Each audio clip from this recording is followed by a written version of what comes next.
അടുത്തതായി ശ്രീ ശങ്കരാചാര്യരുടെ കൃതികളെ വ്യാഖ്യാനിക്കുന്ന ശങ്കര സ്തോത്രാമൃതമാണ്.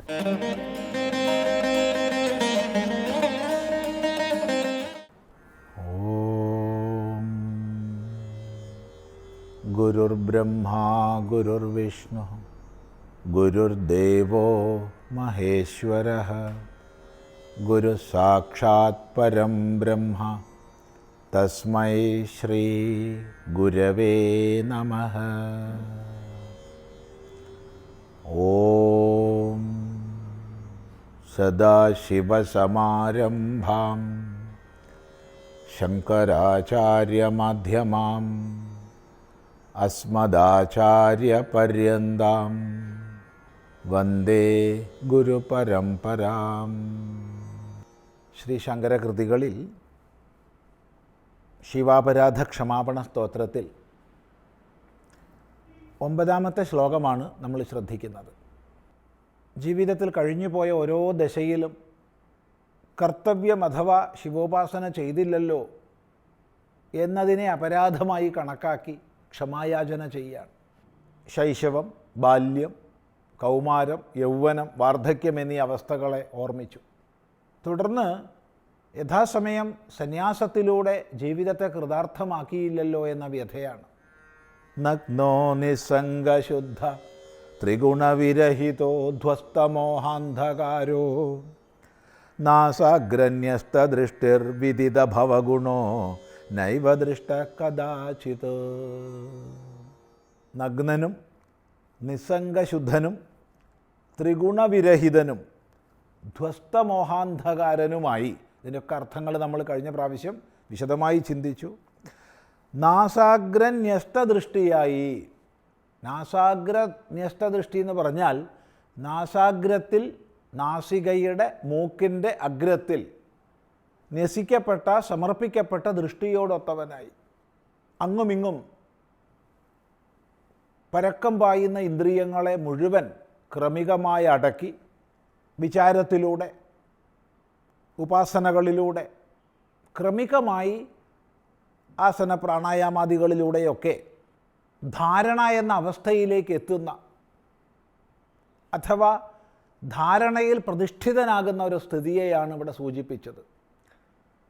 തൻ്റെ 2 ദൃഷ്ടികളെയും ഒരു സ്ഥാനത്ത് ഉറപ്പിക്കുന്ന ധാരണ. അത് ഭ്രൂമധ്യമാവാം, നാസാഗ്രമാകാം, ഇനി ഭാവന ചെയ്തുകൊണ്ട് ഹൃദ്ദേശമാകാം, പല സ്ഥലങ്ങളാവാം. ഇവിടെ നാസാഗ്രത്തെ പറയുന്നു. അപ്പോൾ നാസികാഗ്രത്തിൽ ഉറപ്പിച്ച ദൃഷ്ടിയോടൊത്തവനായി. സംപ്രേക്ഷ്യ നാസികാഗ്രം സ്വം ദിശശ്ചാൻ അവലോകയൻ എന്ന് ഭഗവത്ഗീത യോഗാനുഷ്ഠാനത്തെ പറയുന്നത് ഈ സന്ദർഭത്തിൽ ശ്രദ്ധിക്കുക.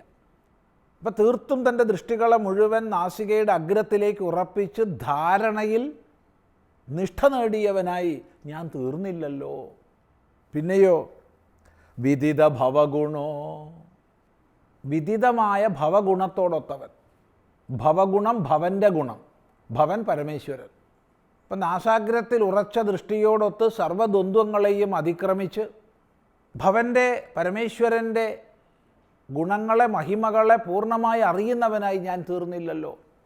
അഥവാ ഭവമെന്നുള്ളതിന് സംസാരമെന്നർത്ഥം. ഈ സംസാരത്തിൻ്റെ ഗുണത്തെ എന്ന് വെച്ചാൽ ഇതിൻ്റെ അല്പത്വം, നിസ്സാരത, ബന്ധസ്വഭാവം, ഇങ്ങനെയുള്ള സംസാര ഗുണങ്ങളെ ഞാൻ വേണ്ടതുപോലെ മനസ്സിലാക്കിയില്ലല്ലോ എന്നുമാവാം. ഇനി കുറച്ചുകൂടി ഭിന്നമായൊരർത്ഥം നമ്മൾ കൽപ്പിക്കുകയാണെങ്കിൽ ഭവൻ്റെ ഗുണങ്ങളെ, പരമേശ്വരൻ്റെ മഹിമയെ ആരിലൂടെ നമുക്കറിയാൻ സാധിക്കുമോ? ആര് പരമേശ്വര ഗുണങ്ങളെ മുഴുവൻ ആവഹിക്കുന്നവനായി സ്വയം തീരുന്നുവോ, ബ്രഹ്മനിഷ്ഠനായ അവസ്ഥയിൽ കഴിയുന്ന മഹാപുരുഷൻ. ആ അവസ്ഥയിലേക്ക് ഞാൻ എത്തിയില്ലല്ലോ. ഒരിക്കലും തന്നെ ഇങ്ങനെയൊക്കെ ഉള്ളവനായിട്ട് ഞാൻ ശങ്കരം ന ദൃഷ്ടഃ, ശങ്കരനെ, ഭഗവാന്റെ പാരമാർത്ഥികമായ സ്വരൂപത്തെ ഞാൻ കണ്ടില്ലല്ലോ, ഞാൻ കണ്ടവനായില്ല എന്നാണ് പറയുന്നത്. ന ദൃഷ്ടഃ, കദാചിത്, ഒരിക്കലും തന്നെ. അപ്പോൾ ഇവിടെ ഈ ശ്ലോകാർത്ഥത്തിൻ്റെ അർത്ഥം നമ്മൾ ചിന്തിച്ച പ്രകാരം ഒന്നും കൂടി ഓർമ്മിക്കുകയാണ്. സ്വയം ദ്വന്ദ്വാതീത പദവിയിലേക്ക് ഉയർന്ന് സന്യാസം ഗ്രഹിച്ച് അതിലൂടെ നിസ്സംഗശുദ്ധനായി, അതിലൂടെ ത്രിഗുണവിരഹിതനായി, സകല മോഹാന്ധകാരത്തെയും നീക്കിയവനായി, ഉപാസനാനിഷ്ഠനായി പരമേശ്വര മഹിമയെ ഞാൻ മനസ്സിലാക്കിയില്ലല്ലോ. ഇനി മറ്റൊരർത്ഥം പറയാം. നഗ്നനും നിസ്സംഗശുദ്ധനും ത്രിഗുണവിരഹിതനും ധ്വസ്തമോഹാന്ധകാരനും നാസാഗ്രന്യസ്തദൃഷ്ടിയും വിദിത ഭവഗുണനുമായ ഒരു ജീവൻ മുക്തൻ എന്നാൽ കാണപ്പെട്ടില്ലല്ലോ. ഈ രീതിയിലും അർത്ഥം പറയാം. രണ്ടും ശരിയാണ്. ഒന്നുകിൽ ഞാൻ സ്വയം അങ്ങനെ ആയില്ല എന്ന് പറയാം, അല്ലെങ്കിൽ അങ്ങനെയുള്ളൊരു മഹാൻ എന്നാൽ ന ദൃഷ്ട കാണപ്പെട്ടില്ല എന്ന് പറയാം. ആദ്യം പറഞ്ഞ പക്ഷത്തിൽ ദൃഷ്ട എന്നുള്ള ശബ്ദം ശങ്കരം ന ദൃഷ്ട എന്ന് അന്വയിക്കണം. രണ്ടാമത് പറഞ്ഞ പക്ഷത്തിൽ ഇങ്ങനെയുള്ള മഹാൻ മയാ ന ദൃഷ്ട എന്നർത്ഥം അന്വയിക്കണം. എന്തുകൊണ്ട്? അതാണ് പറയുന്നത്. ഉന്മന്യാവസ്ഥയാ, എൻ്റെ ഭ്രാന്തമായ അവസ്ഥ കൊണ്ട്. ഉന്മന്യാവസ്ഥ എന്ന് പറയുമ്പോൾ മനസ്സിൻ്റെ സമനില തെറ്റിയ സ്ഥിതിവിശേഷം, ഭ്രാന്താവസ്ഥ. പല പല വിഷയങ്ങളുടെ പിന്നാലെ നെട്ടോട്ടമോടുന്ന, അതിനെ വേണം ഇതിനെ വേണം എന്ന നിലയ്ക്ക് പലതിൻ്റെ പിന്നാലെ ഭ്രമിച്ച് ഓടുന്ന അവസ്ഥയിൽ ഒരിക്കലും എൻ്റെ ബുദ്ധി ഏകാഗ്രമായില്ല. അങ്ങനെ ബുദ്ധി ഏകാഗ്രമാകാത്തത് കൊണ്ട് ഞാനൊരു ഉന്മന്യാവസ്ഥയിലായിരുന്നു. ആ ഉന്മന്യാവസ്ഥ കൊണ്ടാണ് ഹേ ഭഗവൻ ഇപ്രകാരം സംഭവിച്ചു പോയത് എന്ന് പറയുകയാണ്. ഇവിടെ ചേർത്ത് പറയേണ്ടുന്ന വിഷയങ്ങൾ കൂടിയുണ്ട്. അത് നമുക്ക് അടുത്ത പ്രാവശ്യം ചിന്തിക്കാം. ഓ